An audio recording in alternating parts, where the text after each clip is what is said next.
Got a great question the other day from a student and wanted to take a moment to address it. The question itself is very straightforward. Please help me change the default settings for a connector in Visio. So this seems like something that should have a simple answer, and unfortunately it doesn't. So what it does have is a couple of workarounds, and I'm going to share with you what I think is the most straightforward workaround here. And to do that, I'll just start with a basic diagram. And on this basic diagram, I'm just going to create a few shapes. Let's just put a couple of rectangles on the diagram, and then using the connector tool, let's draw a connector between the two items.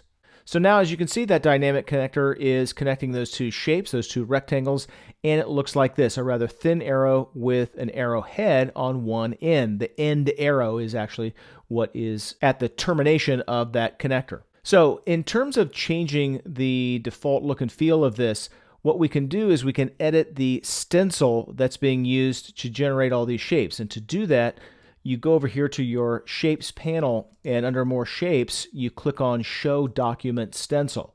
So that should show you this, and if you followed along with what I've done, then any shapes you've added to your diagram will be reflected here on your document stencil. Then you can give that shape a right click, and you can do this with a shape as well, but you can do this with a connector, and then you edit the master, and then you edit the master shape.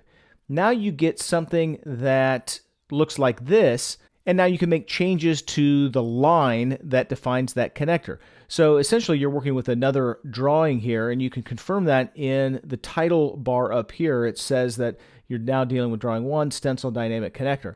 So now with the line selected, you can go up here to your shape styles, and of course you can do things like change the weight. So we'll make this rather obvious with a 6-point weighting. And if you really want to get fancy, then you can click the drop down and click on line options, and then make any option edits that you want to in terms of the fill in line, the effects, and any alt text. But that really won't affect things here. So now I'll choose the begin arrow type, and I'll do an outdented filled arrow, and we'll make it a little bit larger, something like that. And when I'm done, click on that, and then I'm going to click on that close X up there on the upper right hand side, and it will prompt me to update the dynamic connector in all of its instances. So I'll click on yes, and now you can see the change that was made in my existing diagram. Now, if you make changes to like the color, for example, then it may not work out exactly as you might expect, and that's because of some possible conflicts that you would have with the themes and the way that Visio is working and is basing all of the contents based off the normal template. Which brings me to the ultimate workaround here, which is that once you've got your connector set the way you want to, you can go to the File menu and Save As. And now I'm just going to navigate to the desktop to keep it simple, give it the file name of Fat Connectors, and not save it as a drawing, but rather save it as a template. So now I click on Save. And then the next time I want to open up a drawing that uses these default fat connectors, I will do this. I will give the file a double click. Of course, I could open up Visio and then open up the template. So this gives me the starting point that I need to go back in and build the diagram. So if I want to take a couple of circles and connect those circles, and I go to connector and then I connect the two, what you should see is a connector that reflects the changes you made to the master stencil for this drawing.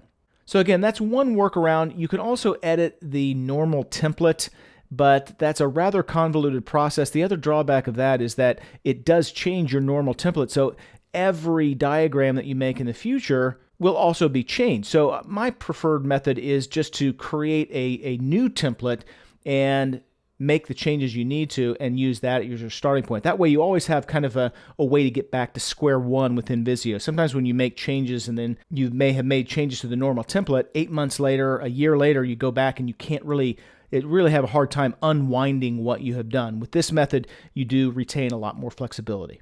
As a final note here, we are always here to help. So if you get in a similar situation where you're stuck and can't find the answer, drop us a line at support@likeabosslearning.com. We may just make a video out of your answer.